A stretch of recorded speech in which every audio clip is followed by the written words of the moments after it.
So I'm thrilled to be here with Sarah Holmes, was Sarah Ritchie, a physiotherapist at London Hospital, as you can see in the background, in her uniform, undisclosed location, and a graduate from the NHS Leadership Academy.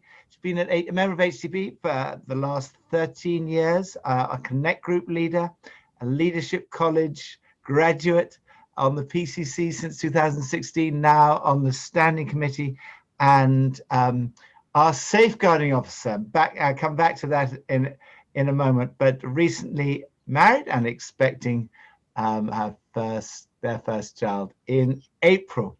So you've got a very impressive list of publications. We'll come back to that in a moment. But as a safeguarding officer, just say a little bit about what does that mean? If somebody's saying, what does a safeguarding officer do? Because you have we have Andy Goodwin, who's a full-time ex-police officer, safeguarding officer, but you're sort of head of safeguarding at HTB, and say what that means. It's essentially ensuring that every member of HTB and beyond feels safe and included. And really it's both being reactive, so any concerns that are raised we act on, and that will look different dependent on what the concern or the issue is, but also being really proactive, so just thinking about how we can keep people safe, be that at church, at Focus, online with Alpha. So it's really through all walks of church life.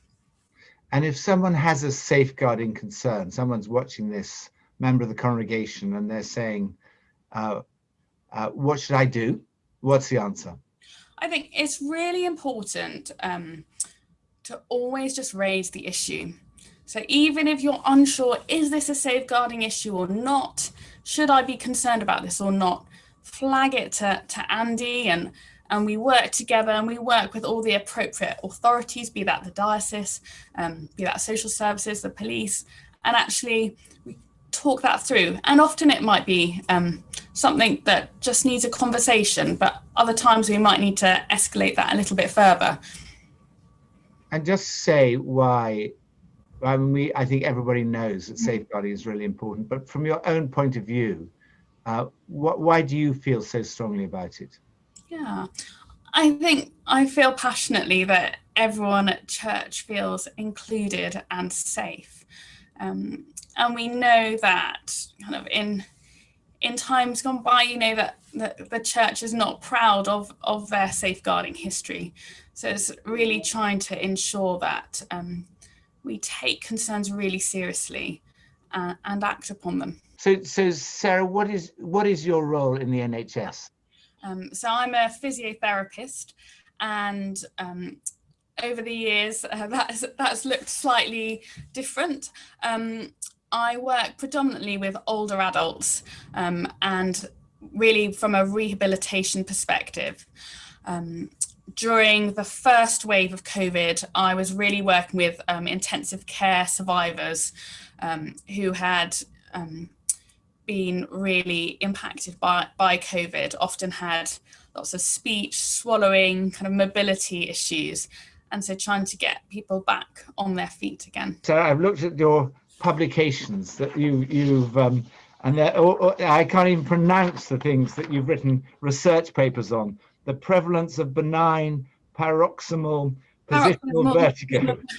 How do you pronounce it? You're digging back. This is very impressive. What is it? Benign? So, BPPV, benign paroxysmal positional vertigo. So it's. I think I'll stick with BPPV. And what's morale like in the NHS right now? I would say it's quite flat. People are tired, and I think often still recovering from the first wave. And we are all human, and you can't help. I think many of us were affected by what we saw in the first wave, and that might involve feeling quite anxious and kind of many sleepless nights, and just sheer exhaustion. And I suppose in the normal world, you might have a rest, you might be able to go on holiday, and for many people that just hasn't happened really.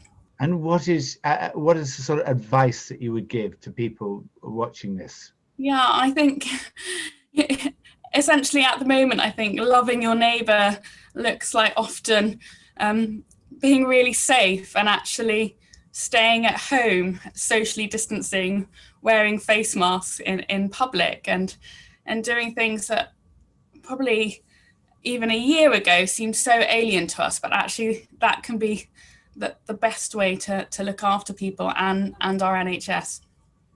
And so what difference has your faith made to how you, in the whole of this, I mean, just your work generally, but in the pandemic in particular? The COVID crisis, I think, has shaken everyone to the core. And, I would say that I have been fortunate enough to grow up in a Christian family and had a strong faith. But it can't help but kind of test and shake that, seeing the level of suffering and isolation that people are experiencing. And I would say faith has brought me hope when the currency has often been despair. I think it's looking beyond the circumstances and having a longer perspective.